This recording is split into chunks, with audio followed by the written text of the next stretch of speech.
കേരള ചരിത്രം വർഷങ്ങളിലൂടെ ഉദയം പേരൂർ സുന്നഹദോസ് 1599, കൂനൻ കുരിശു പ്രതിജ്ഞ 1653, അഞ്ചുതെങ്ങ് കലാപം 1697, ആറ്റിങ്ങൽ കലാപം 1721, കുളച്ചൽ യുദ്ധം 1741, തൃപ്പടിദാനം 1750, ഒന്നാം പഴശ്ശി വിപ്ലവം 1793 മുതൽ 97 വരെ, രണ്ടാം പഴശ്ശി വിപ്ലവം 1800 മുതൽ 1805 വരെ, കുണ്ടറ വിളംബരം 1809, കുറിച്യ കലാപം 1812, ചാനാർ ലഹള 1859, പണ്ടാരപ്പാട്ട വിളംബരം 1865, തിരുവിതാംകൂർ ലെജിസ്ലേറ്റീവ് കൗൺസിൽ 1858,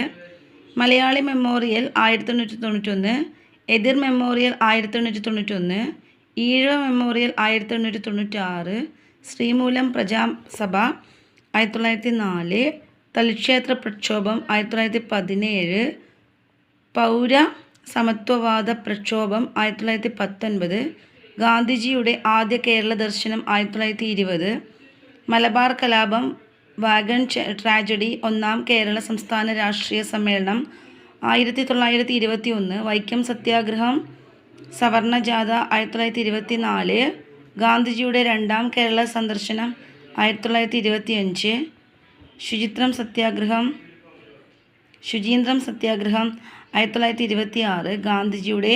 മൂന്നാം കേരള ദർശനം 1927, പയ്യന്നൂർ കോൺഗ്രസ് സമ്മേളനം 1928, നിയമലംഘന പ്രസ്ഥാനം 1930, ഗുരുവായൂർ സത്യാഗ്രഹം 1931, നിവർത്തന പ്രക്ഷോഭം 1932, ഗാന്ധിജിയുടെ നാലാം കേരള സന്ദർശനം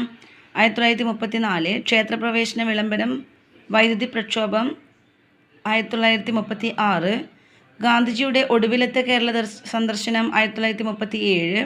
തിരുവിതാംകൂർ സ്റ്റേറ്റ് കോൺഗ്രസ്, കല്ലറ പാങ്ങോട് സമരം, കടയ്ക്കൽ പ്രക്ഷോഭം 1938, മോറാഴ സമരം 1940, കൂത്താളി സമരം 1940-50, കയ്യൂർ സമരം, കൊച്ചി രാജ്യപ്രജാ മണ്ഡലം 1941, ക്വിറ്റ് ഇന്ത്യ സമരം, കീഴരിയൂർ ബോംബ് ആക്രമണം 1942, പുന്നപ്ര വയലാർ സമരം, കരിവള്ളൂർ സമരം, തോൽവിറക് സമരം, കുട്ടംകുളം സമരം, MSP സമരം 1946, ഐക്യ കേരള കൺവെൻഷൻ 1947, പാലിയം സത്യാഗ്രഹം 1947-48, മാഹി വിമോചന സമരം 1948, തിരുക്കൊച്ചി സംയോജനം 1949, കേരള സംസ്ഥാന രൂപീകരണം 1956, ആദ്യ നിയമസഭ ഒരണ സമരം 1957, വിമോചന സമരം 1951. കേരള ചരിത്രത്തിലെ പ്രധാനപ്പെട്ട വർഷങ്ങളാണ് ഇവിടെ കൊടുത്തിരിക്കുന്നത്. അപ്പോൾ ഈ വർഷങ്ങളൊക്കെ എല്ലാവരും തെറ്റിപ്പോവാതെ പഠിച്ചിരിക്കുക.